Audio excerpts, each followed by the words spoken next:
కాంట్రాక్టర్లు ఎవడు అంటే ఒకడు ఈనాడు వియంకుడు, ఇంకొకడు బలుసు శ్రీనివాసులు, ఇంకో బినామీ, అంత ఇల్లే దోచుకోవడం, పంచుకోవడం, తినుకోవడం. అందుకని ఆహా జగన్ ఏం చెప్పినా ఆహా. ఇంకొక ఆయన ఆంధ్రజ్యోతి ఆయన ఆ నుంచి ఆయనకు ఎంత బాధను, దోచుకునేది, పంచుకునేది, తినుకునేది కట్ అయిపోతుందని చెప్పి ఆయనకి ఎంత బాధ. వైఎస్ఆర్సీపీ శ్రేణులందరి మీద అన్యాయమైన మాటలు, దుర్మార్గమైన మాటలు మాట్లాడతారు. అసలు నిజం చెప్పాలని నేను ఇదే రాధాకృష్ణకి చెప్తా ఉండ, నువ్వు అన్న మాటలు రేపొద్దున మా ప్రభుత్వం వచ్చినాక నిన్ను తిప్పని స్టేషన్కి చెప్పడం. వైఎస్ఆర్సీపీ శ్రేణులను, వైఎస్ఆర్సీపీ కార్యకర్తల భార్యలంటే నీకు అంత అలుసుగా కనిపిస్తుందా రాధాకృష్ణ అని చెప్పి నేను చెప్తాను. ఎవరికైనా వాళ్ళకైనా భార్యలు ఉంటారు, వారి భార్యలను ఉద్దేశించి మనలో ఎవరైనా కానీ మనమైనా కూడా అలా మాట్లాడితే వాళ్ళకి నచ్చుతుందా? ఎవరికి నచ్చదు. నచ్చినప్పుడు అలాంటి మాటలు మాట్లాడేదానికి కనీసం అలాంటి మాటలు మాట్లాడినప్పుడు తప్పు అని చెప్పి కనీసం ఈ నాయకులన్నా చెప్పాలి కదా. ఈ చంద్రబాబు నాయుడు చెప్పడు, ఈ లోకేష్ చెప్పడు, ఇలా దత్తపుత్రుడు చెప్పడు. ఎంత సిగ్గు లేకోకుండా ఆ రాధాకృష్ణ తప్పుడు మాట్లాడితే ఆ తప్పుడు మాటలకు సమర్థిస్తారు వీళ్ళంతా. ఈ స్థాయికి రాజకీయాలు దిగజారిపోతే రేపు పొద్దున ఈరోజు సోషల్ మీడియాలో ఎప్పుడెప్పుడో కమెంట్లు పెట్టినవి తీసుకొని వచ్చి పిల్లలందరినీ తీసుకొని వచ్చి స్టేషన్ల చుట్టూ తిప్పుతున్నారు, జైళ్ళల్లో పెడతా ఉన్నారు, కోట్ల చుట్టూ తిప్పుతూ ఉన్నారు, కొడుతున్నారు. ఇదే రేపొద్దున ఆంధ్రజ్యోతి రాధాకృష్ణ కూడా రేపొద్దున ఇదే జరుగుతుందని ఖచ్చితంగా చెప్తా ఉన్నాను.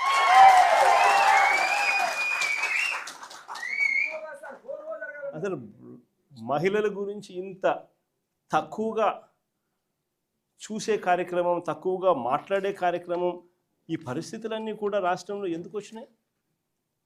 ఆశ్చర్యం కలిగించే విషయం. ఇంతకుముందు ఎప్పుడు జరగల. కోడూరు ఎమ్మెల్యే ఆరవ శ్రీధర్, అసలు నాకు నిజంగా ఆశ్చర్యం అనిపిస్తుంది. జనసేన ఎమ్మెల్యే అంట మోసం చేశాడని, అత్యాచారం చేశాడని చెప్పి పాపం ఆ పాప ఆందోళన చేస్తూ ఉంటే ప్రతి ఒక్కరికి కంప్లైంట్ ఇస్తే ఆ పాపను కొడుతున్నారు. ఆ పాప రోడ్డెక్కితే ఆ పాప రోడ్డెక్కి నాకు అన్యాయం జరిగిందని ఆ పాప చెప్తే ఆ పాపను కొడుతున్నారు పోలీసుల సమక్షంలో. ఇంకొకడు నర్సరావుపేట ఎమ్మెల్యే, ఇంకొకడు కళ్ళ ముందరే కనిపిస్తుంది. ఎస్పీ ఆఫీసుకి పోయి బాత్రూంలోకి పోయి డోర్ కడేసుకుంటాడు. అసలు ఎస్పీ ఆఫీసులోకి పోవడం ఏంది, బాత్రూంలోకి పోయి నువ్వు డోర్ కడేసుకోవడం ఏంది, డోర్ కడేసుకొని నువ్వు స్ట్రైక్ చేయడం ఏంది? అసలు దానికి చంద్రబాబు నాయుడు పంచాయతీ చేస్తాడు. పోయి లోపల బొక్కలో వేయకుండా చంద్రబాబు నాయుడు పంచాయతీ చేస్తాడు. ఇంకోడు చూస్తాడు బిఆర్ నాయుడు అని, ఇంకోడు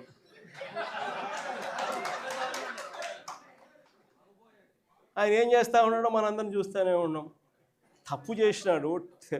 టీటీడీ చైర్మన్గా ఉండి చెయ్యకూడని పనులు, చెయ్యకూడని తప్పులు చేస్తే ఏం చేయాలి? ఆ మనిషిని ఊడబెరకాలన్నా, పోస్టులో నుంచి తీసేయాలన్నా లేదా?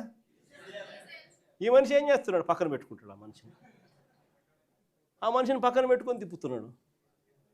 అది ఎంత దారుణంగా తయారైపోయినారు అని అంటే ఆశ్చర్యం కలిగించే విషయాలు ఇవన్నీ కూడా. ఇంకొకరు కేజీబీవీ ప్రిన్సిపల్, ఆముదాల వలస ఎమ్మెల్యే కూన రవికుమార్ అనేవాడు వేధించినాడు నన్ను అని చెప్పి ఆ తల్లి వచ్చి కంప్లైంట్ ఇస్తే నో యాక్షన్, పట్టించుకునేవాడు లేడు. ఇంకొకడు ఆడవాళ్ళకు అశ్లీలంగా ఫోన్లు చేసి, అశ్లీలంగా వీడియో కాల్స్ చేసిన Guntur MLA, Guntur east MLA Nazeer ఇంకోడు సోషల్ మీడియాలో వైరల్ అవుతూ ఉంది. ఆడవాళ్ళకి ఫోన్ చేసి అశ్లీలంగా ఈ మనిషి వ్యవహరిస్తూ ఉండడం కనపడతా ఉంది. ఏం చేయాలి చంద్రబాబు నాయుడు? యాక్షన్ తీసుకోవాలన్నా, జైల్లో పెట్టాలన్నా, కనీసం ఇట్లా జరగకుండా అట్లా చేస్తేనే కదా ఇట్లా జరగకుండా ఉంటాయి. No action. ఇంకొకడు మహిళలపై దారుణమైన లైంగిక దాడికి చేసినాడు. ఇంకోడు పేరు కోనేటి ఆదిమూలం. దారుణంగా మహిళలపై లైంగిక దాడికి పాల్పడ్డా ఆ వీడియోలు బయటికి వచ్చినా ఆ ఆదిమూలంపై నో యాక్షన్. వీళ్ళంతా ఎమ్మెల్యేలు. ఒకరిని చూసి ఇంకొకడు, ఒకడు చేస్తే ఏం యాక్షన్ లేదు, సరే ఆయన మీద ఏం యాక్షన్ లేదు, ఇంక నా మీద ఏం యాక్షన్ తీసుకుంటారని ఇంకొకడు, ఒకరిని చూసి ఇంకొకడు అందరూ కూడా రాక్షసులు అవుతా ఉన్న పరిస్థితులు. ఇంకొకడు సరే ఎమ్మెల్యేల కథ దేవుడు ఎరుగు. సంధ్యారాణి అని ఒక మంత్రి పిఏ మహిళలను లైంగికంగా వేధించినాడని చెప్తే ఆ పిఏ మీద కూడా నో యాక్షన్, పైగా ఆ మహిళ మీద కేసు. ఈ స్థాయిలో మహిళల పరిస్థితి రాష్ట్రంలో ఉంటే ఇంకొకడు లాస్ట్కు చివరకు ఈ ఆంధ్రజ్యోతి రాధాకృష్ణ, ఈ మనిషి మాట్లాడే మాటలు.